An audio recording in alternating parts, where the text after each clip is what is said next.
अब तो ओआई का इजलास ज़ाहिर है कि मेन चीज़ वो होगा। ये 2 दिन तो सियासत जो है वो शायद उसकी गर्मा गर्मी थोड़ी कम हो जाए, लेकिन उसके बाद लगता है कि कोई ना कोई ऐलान तो हो जाएगा किसी तरफ से, या नहीं? देखिए, आज मौलाना फजल रहमान कराची रवाना हुए हैं और उनकी मुलाकात जो है वो MQM के रहनुमाओं से तय है।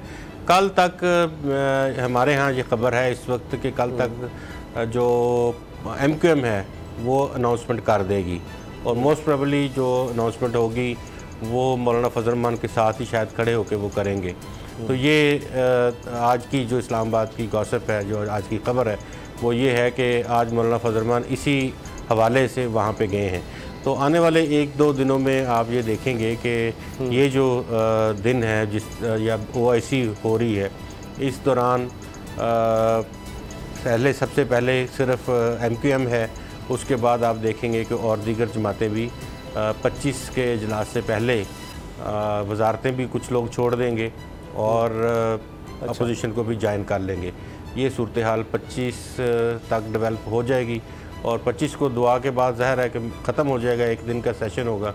फिर नेक्स्ट जिस दिन भी सेशन होता है तो वो उसमें यही काम जो है वो होगा, तहरीक अदम इत्तेमाद। अच्छा मुद्दा साहब, यहाँ पर भी डिबेट है उस वक्त तक, यहाँ भी एक डिबेट है। आपने कहा जी 25 के बाद जब भी सेशन स्टार्ट होगा, अपोजिशन ये कह रही है कि जनाब 25 के जब उस पर कुरान ख़वानी या फातिहा हो जाएगी, जो ताज़ी रेफरेंस हो जाएगा, तो उसके बाद स्पीकर जो हैं उस इजलास के एजेंडे में अदम इत्तेमाद की तहरीक रखेंगे और उस पर अगले दिन से बहस स्टार्ट होगी। जबकि ये भी इतलात है कि स्पीकर उस दिन इजलास ख़त्म कर देंगे, प्रोरोग कर देंगे, और उसके नहीं, मुलतवी तो सर अगले दिन के लिए होता है ना। अच्छा, वो बिल्कुल इंडेफिनेट के लिए ख़त्म कर देंगे और अपोजिशन को नए सिरे से रेक्विजिशन जमा करवानी पड़ेगी इजलास के लिए।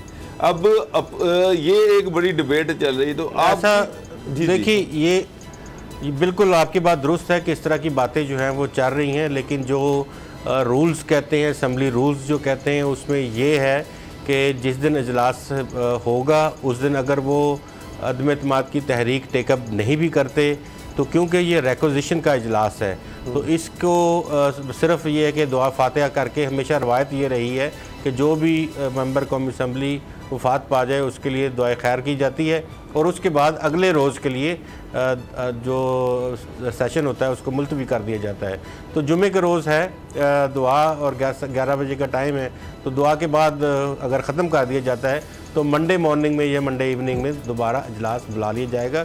वही इजलास होगा, वही सेम सेशन होगा, उसमें तहरीक भी पेश हो जाएगी, उसमें उसके ऊपर बहस भी स्टार्ट हो जाएगी। फिर आगे उसको 1 दिन चलाना है, 2 दिन, 3 दिन, जितने दिन भी चलाना है। यानी कि हम ये कह सकते हैं अगर रूल्स को फॉलो किया जाए, तो 25 को अगर इजलास होता है, 26-27 की छुट्टी है, 28, 29, 30 जो है इस दौरान इसके ऊपर बातचीत होगी और इसका फैसला जो है वो कौमी असम्बली के अंदर कर दिया जाएगा।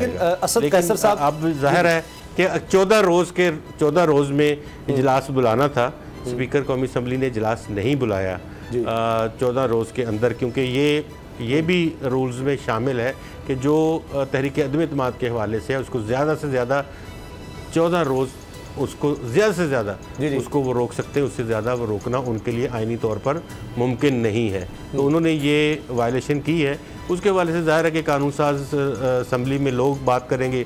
आज एक लॉयर थे, उन्होंने फरमाया कि जी इन्होंने आर्टिकल 6 इनके ऊपर लागू होता है, सुप्रीम कोर्ट के बेंच के रूबरू उन्होंने कहा। तो मज़द जज साहबान की तरफ से कहा गया, उन्होंने कहा कि जिसके ऊपर पहले आर्टिकल 6 लगाया उसके ऊपर तो अमल करवा लें। तो बहुत सारे लोग हंसे भी उसमें। तो ऐसा होते हैं चीज़ें, जिस तरह ये करना चाहते हैं, प्रेशराइज करना चाहती है अपोजिशन, ताकि अब इस तरह की बातें की जाए ताकि नेक्स्ट जो कोई अगर इस तरह की स्ट्रेटजी रखी है। बाबर साहब, आप बात कर रहे हैं ना, आपने जो बात की इस पर अगर मैं गलत नहीं हूँ, कैसर साहब इसका इशारा दे चुके हैं कि जी मेरा ये इख्तियार है कि फिर मैं जब मर्जी इजलास बुलाऊँ। वो तो फिर मैंने खुद सुना है फवाद चौधरी को इंटरव्यू में कहते हो कि जी फिर रमज़ान मुबारक आ जाना है, फिर देखते हैं क्या। तो ये सवाल हुआ उनसे फिर कि जी मतलब कि रमज़ान के बाद तक मामला जा सकता है, ये तो स्पीकर पर है, वो देखते हैं क्या करते हैं। तो शायद हुकूमत ये सोच रही है कि उसको भी फिर हम कोई इंडेफिनिट पीरियड तक ले जाएं। वो जितना लटका सकते हैं उसको उतना लटकाना चाह रहे हैं। लेकिन मसला ये है कि जिस तरह से गुलाम मुर्तज़ा साहब ने कहा कि ये ताज़ी रेफरेंस के लिए इजलास नहीं बुलाया जा रहा, ये जो इजलास है ये अदम इत्मीनान की तहरीक के लिए अपोजिशन ने बुलाया है। तो ये नहीं हो सकता कि स्पीकर जो है वो उस जिस चीज़ के लिए बुलाया गया उसको एजेंडे में रखें ही ना, और उसको फिर गैर महीना मुद्दत के लिए उसको मुलतवी कर दें। तो ये अगर ऐसा करेंगे तो फिर मामला मुझे लग रहा है कि मज़ीद ख़राब हो जाएंगे। अपोजिशन अदालत जाएगी, क्या करेगी?